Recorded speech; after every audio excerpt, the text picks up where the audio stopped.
నమస్తే, welcome to our channel. నేను సిరి. పొత్తులపై good news చెప్పారు మన మోదీ గారు చంద్రబాబు నాయుడు గారికి, ఇంకా జనసేన అధినేత పవన్ కళ్యాణ్ గారికి. అయితే ఈ పొత్తుల వల్లే ఏపీ డీజీపీకి ఇంకా సిఎస్కి వేటుపడే అవకాశం ఉందా? ఈ అంశాన్ని చర్చించడానికి మనతో పాటు ఉన్నారు ప్రముఖ సీనియర్ జర్నలిస్ట్ జగదేవ్ గారు. నమస్కారం సార్. నమస్తే సార్. ఇప్పుడు పొత్తుల పైన ఒక గుడ్ న్యూస్ చెప్పారని చెప్పేసి తెలుస్తుంది మనకి, అంటే చంద్రబాబు నాయుడు గారికి ఇంకా జనసేన అధినేత పవన్ కళ్యాణ్ గారికి.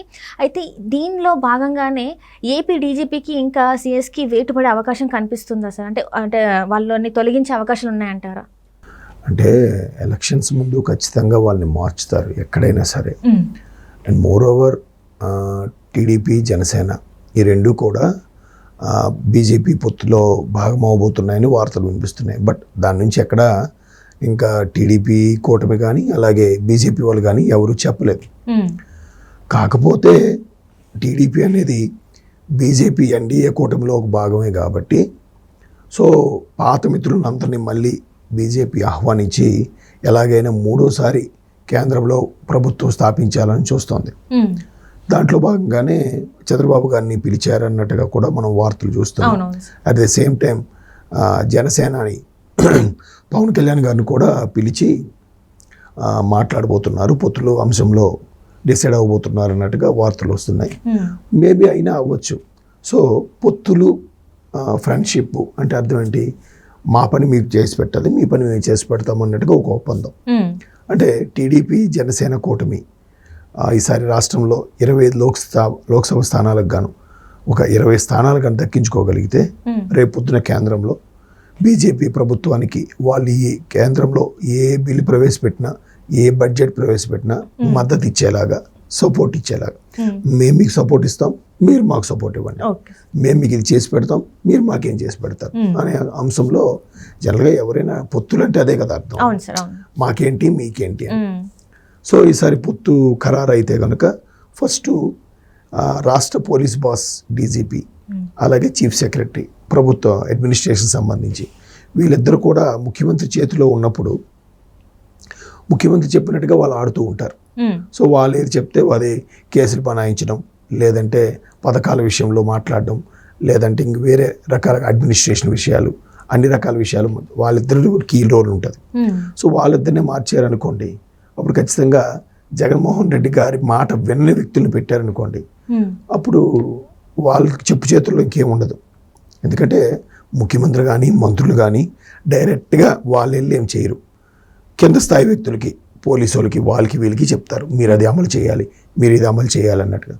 సో మెయిన్ అడ్మినిస్ట్రేషన్ సంబంధించి చీఫ్ సెక్రటరీ సిఎస్ గారు, లా అండ్ ఆర్డర్ సంబంధించి డీజీపీ గారు హెడ్ కాబట్టి సో వాళ్ళని వ్యవహారం ప్రకారము వాళ్ళని పట్టుకుంటే పనులు అవుతాయి కాబట్టి వాళ్ళనే మార్చేస్తే అప్పుడు ముఖ్యమంత్రిగా ఉన్న వ్యక్తి ఏది చేసినా పని అవ్వదు.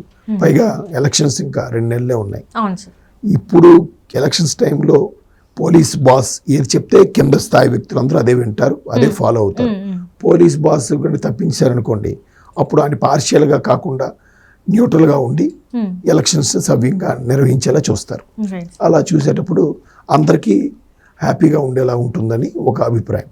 కాబట్టి టీడీపీ జనసేన కూటమి కోసం బీజేపీ అధిష్టానం ఆ చీఫ్ సెక్రటరీ కానీ డీజీపీని కానీ మార్చేసే ఛాన్సెస్ ఉన్నాయని అంటున్నారు.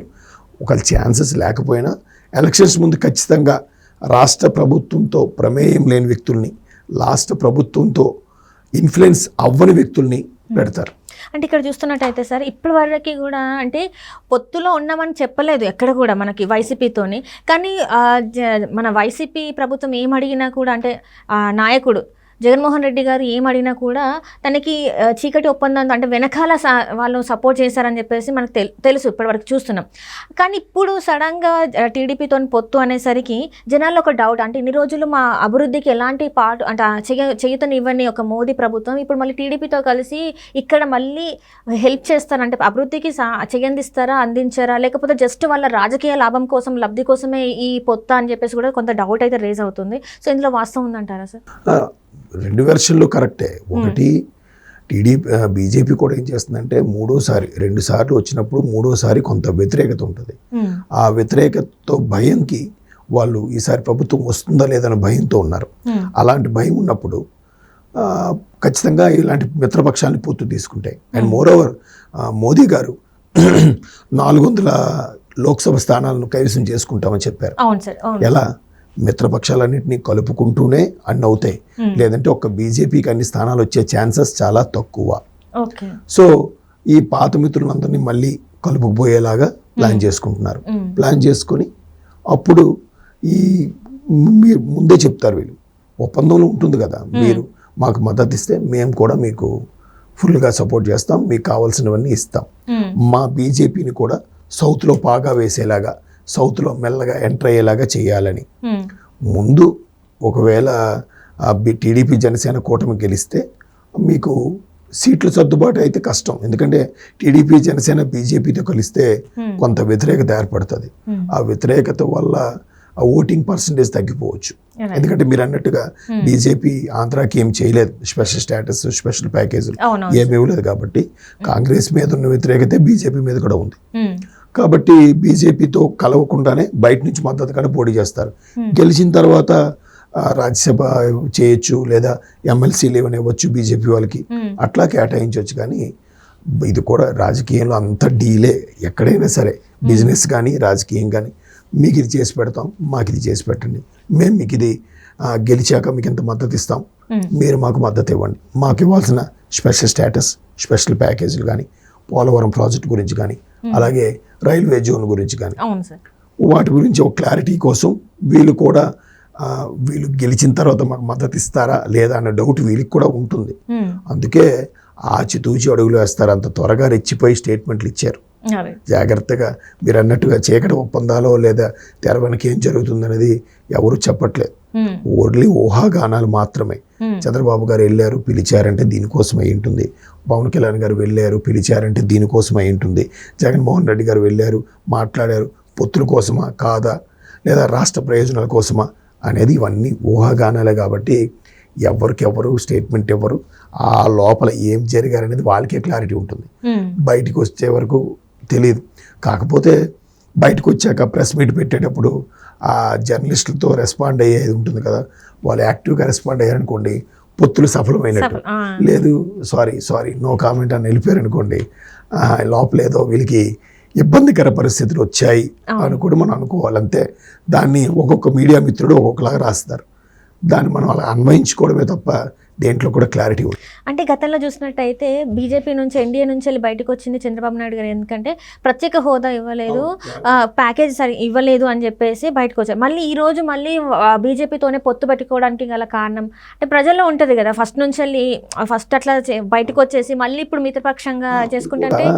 అప్పుడు కూడా వైసీపీ వాళ్ళు ఏమన్నారు, చంద్రబాబు బీజేపీతో లాలూచి పడ్డారు, స్పెషల్ ప్యాకేజ్, స్పెషల్ స్టేటస్ గురించి కనీసం మాట్లాడలేదు అని రెచ్చగొట్టేసరికి ఈయన నిజమే కదా మనకి 5 ఏళ్ళుగా ఊరిస్తున్నారు ఇవ్వట్లేదని చెప్పి ఈయన కూడా గొడవపడి బయటకు వచ్చాడు కదా, రాష్ట్ర ప్రయోజనాల కోసం బయటకు వచ్చాడు. లేదంటే 30 ఏళ్ళ నుంచి కూడా సయోధ్య ఉంది, ఎన్డీఏ కూటమిలోనే టీడీపీ అనేది ఉంది. ఎప్పుడైతే వాళ్ళు సరిగ్గా రెస్పాండ్ అవ్వలేదో, మనకు రావాల్సింది ఇవ్వలేదో, ఈయన గొడవపడి బయటకు వచ్చాడు. బట్ పోనీ వీళ్ళు వచ్చారు, వైసీపీ వాళ్ళు, వీళ్ళైనా మేము కేంద్రం మెడలు ఉంచి మరీ తెస్తామన్నారు. వీళ్ళేమైనా చేశారా? ఏది లేదు. కాబట్టి చూద్దాం ఈసారి పొత్తుల్లో ఎంత చాకచక్యంగా వెళ్తారో, ఎంత పద్ధతిగా. ఆంధ్ర రాష్ట్రాన్ని అసలు అప్పుల్లో కూరుకుపోయింది, 10 ఏళ్ళు వెనక్కి వెళ్ళిపోయింది. కాబట్టి మళ్ళీ దాన్ని ఎలా చేస్తారనేది let us wait and see. Right sir, right. Thank you so